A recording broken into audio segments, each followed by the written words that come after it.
అమరావతి రాజధాని capital city ఏదైతే ఆ రోజు 2016లో 2015లో ల్యాండ్ పుల్లింగ్కి రైతులు అడగడం జరిగింది. ల్యాండ్ పుల్లింగ్కి వాళ్ళు కేవలం 58 రోజుల్లో 34,000 ఎకరాలు ఇచ్చారు. ఆ రోజు ముఖ్యమంత్రి గారు ఇక్కడ ప్రపంచ స్థాయిలో ఒక రాజధాని కడతానని చెప్పడం, దాని మీద సింగపూర్ వాళ్ళ దగ్గర లేఅవుట్స్ డిజైన్ చేయించడం, మాస్టర్ ప్లాను, తర్వాత Norman fast and partners London వాళ్ళ దగ్గర టోటల్ బిల్డింగ్స్ అన్ని డిజైన్ చేయించడం జరిగింది. అయితే అనుకోకుండా ప్రభుత్వం పోవటం, గత ప్రభుత్వం 3 ముక్కలు ఆటాడి రాజధాని ఎక్కడ లేకుండా చేసింది. ఏ రాష్ట్రానికైనా ఒక రాజధాని అంటూ ఉండాలి.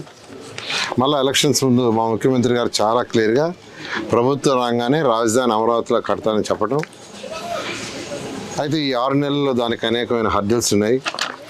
వాళ్ళు ఏదైతే జీవోలన్నీ క్యాన్సిల్ చేసి రకరకాలుగా చేస్తుంటే వాటిలన్నిటి కూడా మళ్ళీ ఆ యొక్క జీవోలు మళ్ళీ అన్నిటిని కూడా యాక్చువల్గా మళ్ళీ తీసుకురావడానికి మళ్ళీ అథారిటీ మీటింగ్లో డిస్కస్ చేసి, క్యాబినెట్లో డిస్కస్ చేసి, కొన్ని అసెంబ్లీలో మొన్న పెట్టి అసెంబ్లీ యొక్క అప్రూవల్ కూడా తీసుకొని ఆ హర్డిల్ పూర్తయింది. దానికి సంబంధించి ఈ రోడ్లు కావచ్చు, బిల్డింగ్ కావచ్చు, టెండర్లు యాక్చువల్గా దాదాపు 22,000 కోట్లకి యాక్చువల్గా ఈరోజు అథారిటీ అప్రూవల్ ఇచ్చింది.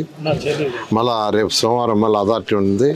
ఆ అథారిటీలో మరొక సుమారుగా 20,000 కోట్లకి యాక్చువల్గా టెండర్లకు అప్రూవ్ తీసుకొని ఈ నెలాఖరు లోపల అన్ని టెండర్లు యాక్చువల్గా పిలవటం జరుగుతుంది.